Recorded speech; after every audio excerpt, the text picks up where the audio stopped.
So the Hindu vocabulary में हमारा first word है आज का, दैट इज़ पोस्ट फैक्टो।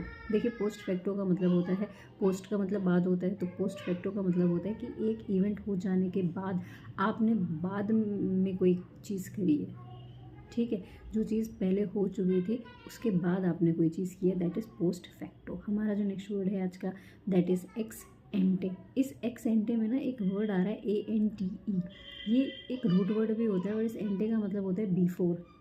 तो एक्स एंटे का मतलब ये हो गया कि आपने कोई चीज़ जो है पहले से ही किसी प्रेडिक्शन या अजम्पशन के आधार पर करी है, based on assumption and prediction, ठीक है। कोई चीज़ प्रिलिमिनरी कह सकते हो, प्रायर कह सकते हो, बिफोर कह सकते हो, ओके। हमारा नेक्स्ट वर्ड है आज का, दैट इज़ रिलाई ऑन।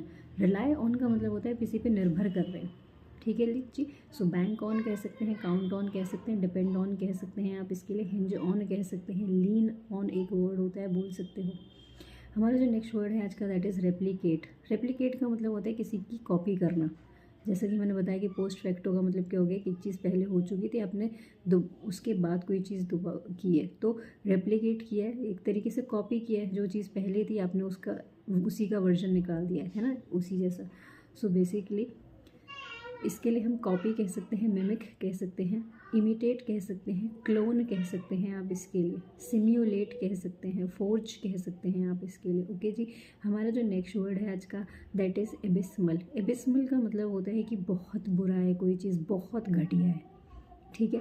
आप इसके लिए फ्लैग्रेंट कह सकते हैं, फ्लैग्रेंट के बाद ग्लेरिंग कह सकते हैं, ब्लेटेंट कह सकते हैं, ब्रेजन कह सकते हैं, सॉलिड कह सकते हैं, हीनियस कह सकते हैं आप इसके लिए, फिक्शियस कह सकते हैं, नेस्टी बोल सकते हैं आप इसके लिए, ग्रिसली बोल सकते हैं, ड्रेडफुल कह सकते हैं, घासली कह सकते हैं, मेलवॉलेंट कह सकते हैं, मेलिग्नेंट कह सकते हैं, ग्रीवसम कह सकते हैं, ग्रोटेस्क्यू कह सकते हैं, मैकेबर बोल सकते हैं आप इसके लिए।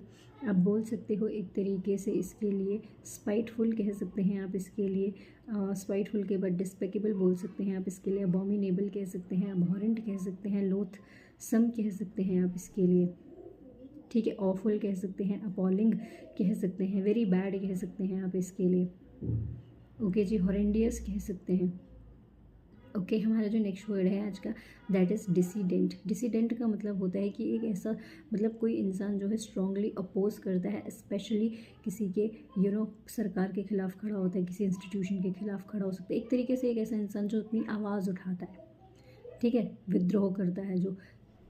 अब वो पॉजिटिव भी हो सकता है, नेगेटिव भी हो सकता है, चेंजेस लाने के लिए, बदलाव लाने के लिए। तो आप इसके लिए डिससेंटर कह सकते हैं, ऑब्जेक्टर कह सकते हैं, प्रोटेस्टर कह सकते हैं आप इसके लिए, एजिटेटर कह सकते हैं, रेबेलियन कह सकते हैं आप ऐसे इंसान के लिए, ओके।